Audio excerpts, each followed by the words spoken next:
भारत में कानून संविधान से चलेगा या कुरान से?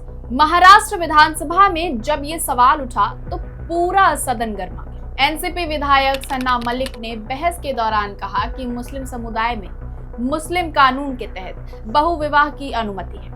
उन्होंने पाकिस्तान का उदाहरण देते हुए कहा कि पाकिस्तान ने कुछ नया नहीं किया, उसने सिर्फ कुरान में बताए गए मुस्लिम कानून को लागू किया है। सना मलिक ने कहा, हम इस्लाम में कुरान की शिक्षाओं का पालन करते हैं। पाकिस्तान सरकार ने कुरान में कही गई बातों को लागू करने के लिए कानून बनाया और भारत को भी ऐसा ही कानून लाना चाहिए। पॉलीगैमी मुस्लिम्स में अलाउड है मुस्लिम लॉ अंतर्गत। पाकिस्तान ने कुछ नया नहीं किया है। पाकिस्तान ने मुस्लिम लॉ जो हमारा कुरान जो कहता है उसको इम्प्लीमेंट किया है, और वही अगर इधर भी इम्प्लीमेंट किया जाएगा तो हम में से किसी को भी इस्लाम के में जो भी कुरान बोलता है वो हम फॉलो करते हैं। अगर कुरान में कोई चीज़ कही गई है उसको फॉलो करने के लिए अगर इम्प्लीमेंटेशन पाकिस्तान ने लाया है तो भारत देश भी लाए, और हम इसकी मांग करते हैं। बस फिर क्या था, विधानसभा में हंगामा शुरू हो गया। बीजेपी विधायकों ने इसे सीधे सीधे संविधान बनाम शरिया की बहस बता दिया। किसी ने कहा भारत संविधान से चलता है, किसी ने पाकिस्तान का रास्ता दिखा दिया, तो किसी ने यूसीसी के समर्थन में बड़ा तर्क बताया। लेकिन सवाल ये है कि ये आखिर पूरा विवाद शुरू कहां से हुआ?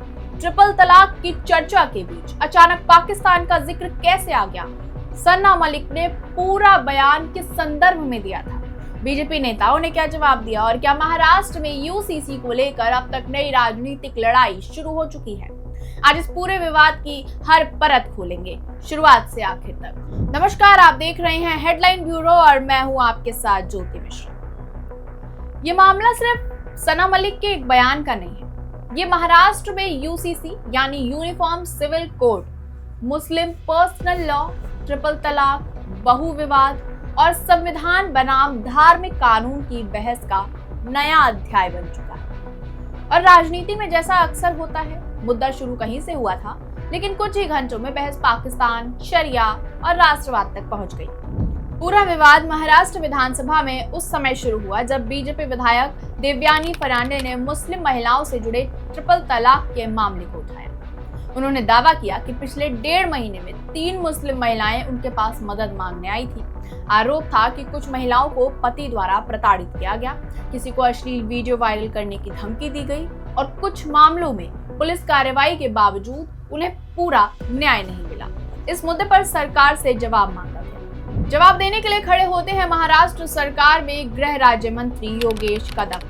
उन्होंने बताया कि महायुति सरकार महाराष्ट्र में यूसीसी लागू करने को लेकर 100% सकारात्मक है और इसके लिए एक रिटायर्ड हाईकोर्ट जज की अध्यक्षता में कमेटी बनाई जा चुकी है। उन्होंने विधानसभा में आंकड़े भी रखे कि ट्रिपल तलाक जैसी शिकायतें अभी भी सामने आ रही हैं और सरकार एक समान नागरिक संहिता की दिशा में आगे बढ़ रही है। योगेश कदम ने जवाब देते हुए कहा कि ट्रिपल तलाक से जुड़ी शिकायतें जिन समुदायों से आ रही हैं, कानून उसी समस्या को खत्म करने के लिए बनाया गया है। उन्होंने साफ किया कि कोई भी कानून किसी एक धर्म के लिए नहीं होता, बल्कि सभी नागरिकों पर समान रूप से लागू होता है। उन्होंने बताया कि केंद्र सरकार ने फोन मैसेज या अन्य माध्यमों से दिए जाने वाले ट्रिपल तलाक को खत्म करने के लिए कानून बनाया, क्योंकि यह अन्यायपूर्ण प्रथा थी। साथ ही भरोसा दिलाया कि यूसीसी लागू होने के बाद बहु विवाह जैसे मुद्दों पर भी समान नियम सभी धर्मों पर लागू होंगे और किसी खास समुदाय को निशाना नहीं बनाया जाएगा। अब यहीं से कहानी में एंट्री हो जाती है एनसीपी की विधायक सना मलिक। सना मलिक ने बहस के दौरान कहा कि ट्रिपल तलाक को जिस तरीके से पेश किया जाता है, वास्तविक इस्लामी व्यवस्था उससे बहुत अलग है। उन्होंने कहा कि इस्लाम में तलाक के अलग अलग तरीके हैं, जैसे तलाक़े अहसन और तलाक़े हसन, जबकि तलाक़े बिद्दत को लेकर अलग बहस है। उनका तर्क था कि जिस चीज को खत्म करने का कानून बनाया गया वो वैसे भी इस्लामी परंपरा में उस रूप से मौजूद नहीं थी जैसा उसे राजनीतिक रूप से पेश किया गया। लेकिन असली विस्फोट उसके बाद हुआ। सना मलिक ने बहुविवाह यानी पॉलीगैमी पर सवाल उठाते हुए कहा कि क्या एक से अधिक विवाह सिर्फ मुस्लिम समाज में होते हैं। उन्होंने ये भी कहा कि पाकिस्तान ने जो कुछ किया है वो कुरान में लिखी बातों के आधार पर किया। सना मलिक ने कहा कि मुस्लिम समुदाय में मुस्लिम कानून के तहत बहुविवाह की अनुमति है। पाकिस्तान ने कुछ नया नियम नहीं किया, उसने बस कुरान में बताए गए मुस्लिम कानून को लागू कर दिया है।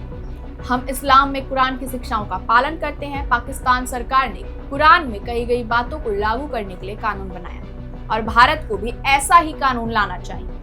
हम यही मांग कर रहे हैं। उनके बयान की सबसे ज्यादा चर्चा इसी हिस्से को लेकर, जहां उन्होंने कहा कि अगर कुरान में कोई व्यवस्था है तो पाकिस्तान ने उसके अनुसार कोई नियम बनाया है तो उस पर चर्चा होनी चाहिए।